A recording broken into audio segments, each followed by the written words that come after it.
आज के अखबार में आया है कि 2 पाकिस्तानी भारत में आए, उन्होंने फर्जी आधार बनाया, फर्जी राशन कार्ड बनाया, बर्थ सर्टिफिकेट बनाया, ड्राइविंग लाइसेंस बनवाया, वोटर आईडी बनवाया, डोमिसाइल सर्टिफिकेट बनवाया और भारत की सेना में भर्ती हो गए।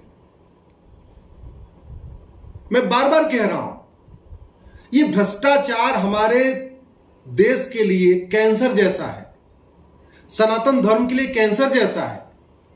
ये जो दोनों पाकिस्तानी आए हैं, इन्होंने पैसा दिया, आधार बनवा लिया, पैसा दिया, राशन कार्ड बनवा दिया, पैसा दिया, बर्थ सर्टिफिकेट बनवा लिया, पैसा देके ड्राइविंग लाइसेंस बनवा लिया, पैसा देके वोटर आईडी बनवा लिया, पैसा देके डोमिसाइल सर्टिफिकेट बनवा लिया, और क्या पता बाद में पैसा देके सेना में भर्ती हो गए होंगे, क्योंकि सेना में भी 5 से 10 लाख रुपए देके सिपाही की भर्ती होती है, माली की भर्ती होती है। सिपाही जो सेना में नीचे लेवल की जो भर्तियां होती हैं, वहां पैसा चलता है। सीआरपीएफ में पैसा चलता है भर्ती में, बीएसएफ में पैसा चलता है भर्ती में, पुलिस में पैसा चलता है भर्ती में, और अब तो सेना में भी चलता है। इस भ्रष्टाचार का ही कारण है कि पाकिस्तान के ही नहीं, बांग्लादेश और म्यांमार के लोग भी भारत में आते हैं। बांग्लादेशी घुसपैठिए भी बॉर्डर पे 2000 रुपए देते हैं, अंदर घुस जाते हैं। अंदर आते हैं, 2000 रुपए में राशन कार्ड बनवा लेते हैं, 2000 रुपए में आधार बनवा लेते हैं, 3000 रुपए में ड्राइविंग लाइसेंस बनवा लेते हैं, 2-3 हजार रुपए में डोमिसाइल सर्टिफिकेट बनवा लेते हैं, 2-3 हजार रुपए में वोटर आईडी बनवा लेते हैं। रोहिंग्या घुसपैठिए भी यही कर रहे हैं। भारत के अंदर जो मजारें बनती हैं, थानेदार को 1 लाख रुपए एडवांस में दे देते हैं, वो कहता है ठीक है, जाओ रातों रात मजार बना लो। थानेदार को 1 लाख रुपए दे देते हैं, बोलते ठीक है, जाओ रातों रात दरगाह बना लो। जासूसी का मूल कारण भ्रष्टाचार है। पैसे के लिए लोग जासूसी कर रहे हैं, पैसे के लिए लोग फर्जी डॉक्यूमेंट बना रहे हैं, और ये जो डॉक्यूमेंट बना रहे हैं भ्रष्टाचार पैसा लेके, उसका मूल कारण है कानून घटिया है। सिंगापुर में फर्जी डॉक्यूमेंट बनाने पे आजीवन कारावास और फांसी की सजा होती है।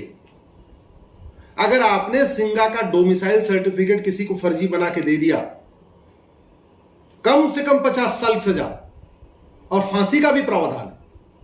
हमारे देश में पिछले 75 साल से करोड़ों फर्जी डॉक्यूमेंट बन चुके हैं, करोड़ों। फर्जी आधार, फर्जी राशन कार्ड, फर्जी ड्राइविंग लाइसेंस, फर्जी पासपोर्ट, फर्जी वोटर आईडी। आज तक किसी को सजा ही नहीं हुई। सजा नहीं हुई, इसलिए सब फर्जीवाड़ा चलता जा रहा है। मैं आप लोगों से निवेदन करता हूं, दल गुलामी छोड़िए, नेताओं की चमचागिरी छोड़िए,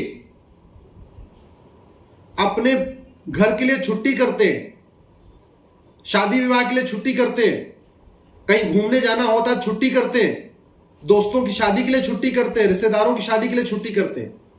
अरे 1-2 दिन देश के लिए छुट्टी करिए भाई, कम से कम महीने में 1 संडे देश के नाम करिए। और देश के नाम में करना क्या है, एक दिन संडे को सीधे सीधे सब लोग ग्रुप बनाइए, सांसद क्या पहुंचिए, सांसद से पूछिए कि ये फर्जीवाड़ा कब रुकेगा।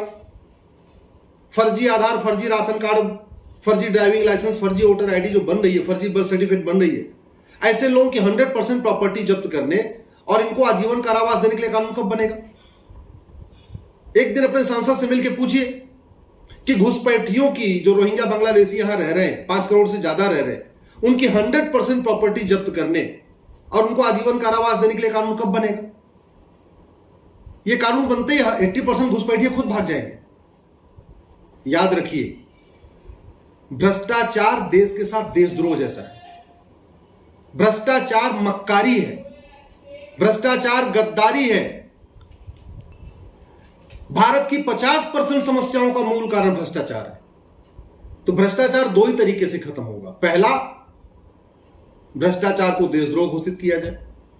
दूसरा, भ्रष्टाचार को राष्ट्रीय सुरक्षा के लिए खतरा घोषित किया जाए, क्योंकि राष्ट्र के जो समक्ष जितने खतरे हैं उसका मूल कारण भ्रष्टाचार। हमारी राष्ट्रीय सुरक्षा के लिए खतरा है माओवाद, नक्सलवाद। भ्रष्टाचार खत्म हो जाए, माओवाद, नक्सलवाद खत्म हो जाए। हमारी राष्ट्रीय सुरक्षा के लिए खतरा है अलगाववाद, कट्टरवाद। भ्रष्टाचार खत्म करिए, ये भी खत्म हो जाएगा। हमारी राष्ट्रीय सुरक्षा के लिए खतरा है घुसपैठ, रोहिंग्या बांग्लादेशी घुसपैठ, भ्रष्टाचार खत्म करिए, घुसपैठ खत्म हो जाएगी।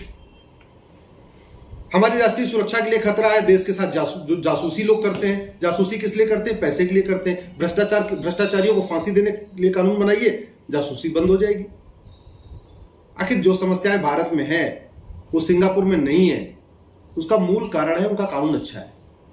जो समस्याएं भारत में है, आखिर चीन में कोई घुस के फर्जी डॉक्यूमेंट क्यों नहीं बनवा लेता? आखिर चीन में कोई घुस के चीन की सेना में भर्ती क्यों नहीं हो जाता, जैसे भारत की सेना में लोग भर्ती हो जा रहे हैं? ये रोहिंग्या बांग्लादेशी घुसपैठिए चीन में क्यों नहीं चले जाते? अमेरिका क्यों नहीं चले जाते? सिंगापुर क्यों नहीं चले जाते? भारत में क्यों आते? क्योंकि यहां हमने झूठे मानवाधिकार के नाम पे घटिया कानून को जिंदा रखा हुआ है, घटिया कानून को कंटिन्यू किया हुआ। ये कानून बदलने के लिए जरूरी है, पहले जो घटिया कानून खत्म हो। इसलिए मैं बार बार डिमांड कर रहा हूं, अपने अपने सांसदों से मिलकर पूछिए 1950 से पहले बने कानून कब खत्म होंगे? अब तो संसद भवन भी नया बन गया है। जब नया संसद भवन बन गया है, अंग्रेजों का संसद भवन खत्म हो गया है, तो अंग्रेजों का कानून क्यों चल रहे हैं? क्यों नहीं 1950 से पहले बने सारे कानूनों को खत्म हम कर रहे हैं? क्यों नहीं 1860 का इंडियन पिनल कोड खत्म कर रहे हैं? क्यों नहीं 1861 का पुलिस एक्ट खत्म कर रहे हैं? 1872 का एविडेंस एक्ट खत्म कर रहे हैं? एक बात याद रखिए, डॉक्टर की बातों से बीमारी ठीक नहीं होती है, डॉक्टर की अच्छी दवा से बीमारी ठीक होती है। दवा घटिया होती है तो बीमारी बढ़ती है, ऐसे ही कानून घटिया होता है, अराजकता बढ़ती है, भ्रष्टाचार बढ़ता है, अपराध बढ़ता है। और ऐसी कोई बीमारी नहीं जिसकी कोई दवाई नहीं, ऐसी कोई समस्या नहीं जिसका कोई समाधान नहीं। अगर जो समस्याएं भारत में है वो चीन में नहीं है, इसका मतलब कानून बना के उनको भारत में खत्म किया जा सकता है। जो समस्याएं भारत में है वो सिंगापुर में नहीं है, इसका मतलब सिंगापुर वाला कानून अगर भारत में लागू कर दें तो भारत में भी प्रॉब्लम खत्म हो जाएगी। जो समस्याएं भारत में है अगर अमेरिका में नहीं है, इसका मतलब अगर अमेरिका जैसा कानून भारत में बना दे तो समस्या खत्म हो जाएगी। और भारत राम की धरती है, कृष्ण की धरती है, महावीर की धरती है, बुद्ध की धरती है, परशुराम की धरती है, भगवान विष्णु की धरती है, भगवान शंकर की धरती है। इसके बावजूद यहां भ्रष्टाचार अपराध कम नहीं हो रहा। जापान में तो कोई भी देवी देवता नहीं पैदा हुआ, इसके बाद भी वहां ईमानदारी है, भ्रष्टाचार नहीं है। जापान में कोई धर्मगुरु महामंडलेश्वर शंकराचार्य नहीं है, इसके बाद भी वहां ईमानदारी है, भ्रष्टाचार नहीं है। इसका मतलब महामंडलेश्वर जगत गुरु शंकराचार्य, इससे भ्रष्टाचार का संबंध नहीं है। भ्रष्टाचार खत्म होता है कानून से, नेताओं से नहीं, बतौलेबाजी से नहीं, भाषणबाजी से नहीं, तू मैं से नहीं, आरोप प्रत्यारोप से नहीं। भ्रष्टाचार खत्म होता है कानून से। 100 रुपए से बड़ी नोट बंद हो जाए, 5,000 रुपए से महंगे सामान का कैश लेन देन बंद हो जाए, 50,000 रुपए से महंगी प्रॉपर्टी को आधार से लिंक कर दिया जाए, और जिसके पास आय से अधिक संपत्ति मिले, बेनामी संपत्ति मिले, वो 100% जब्त करके उसको आजीवन कारावास, फांसी के लिए कानून बनाया जाए, भ्रष्टाचार खत्म हो जाएगा। अगर आप मेरी बात से सहमत हैं, इस वीडियो को 10 लोगों को जरूर फॉरवर्ड करिए। वीके न्यूज, राष्ट्र के नाम।